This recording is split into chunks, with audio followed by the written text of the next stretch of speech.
আসসালামু আলাইকুম রহমতুল্লাহ বারকাতুহু। সম্মানিত দর্শক বিন্দু, আশা করছি আপনারা সকলে ভালো আছেন, সুস্থ আছেন, সুন্দর আছেন। আর আজকে আমি আপনাদের সামনে যে বিষয়টি উপস্থাপন করতে চলেছি সেটি হলো হজ করার উপকারিতা। আজকে মানুষ হজ করতে চায় না, মানুষ টাকা পয়সা অনেক হয়েছে, তবুও কিন্তু মানুষ টাকা খরচ করতে চায় না, হজ করতে চায় না। আল্লাহ রব্বুল আলমিনের এটা যে একটা ইবাদত, এটা যে ফরজ, সেটা কিন্তু আজকে মানুষ ভুলতে বসেছে। তাই হজ করার উপকারিতা সম্পর্কে আমি আপনাদের সামনে কিছু আলোকপাত করতে চলেছি। অমা তৌফিক ইল্লা বিল্লাহ। আল্লাহ রব্বুল আলমিন যদি আমাকে তৌফিক দেন, তো ইনশাল্লাহ এ বিষয়ে আপনাদেরকে কয়েকটি পয়েন্ট উপকারিতা আপনাদের সামনে তুলে ধরবো ইনশাল্লাহ। তো চলুন জানিয়ে আসি হজ করার উপকারিতা ও ফজিলত।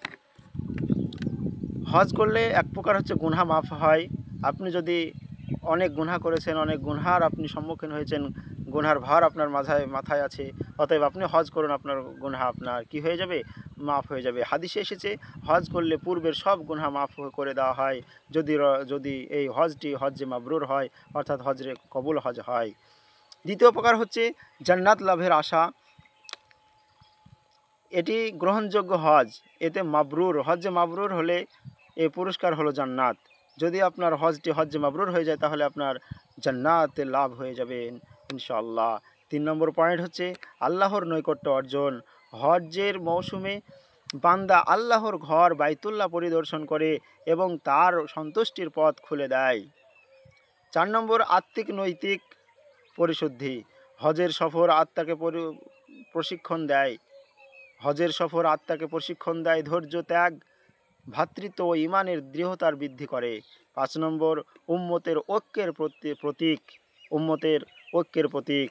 বিশ্বব্যাপী মুসলিম একত্রে একই পোশাক পরে একই স্থানে একত্রিত হয়, এটি মুসলিম জাতির ঐক্য চূড়ান্ত নিদর্শন। 6 নম্বর দুনিয়াবি বরকত।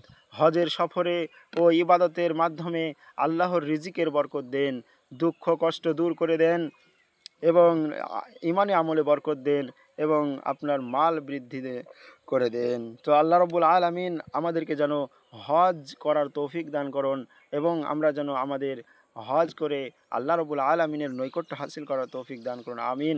ওয়া আখিরু দাওয়ানা আনিল হামদুলিল্লাহি রাব্বিল আলামিন।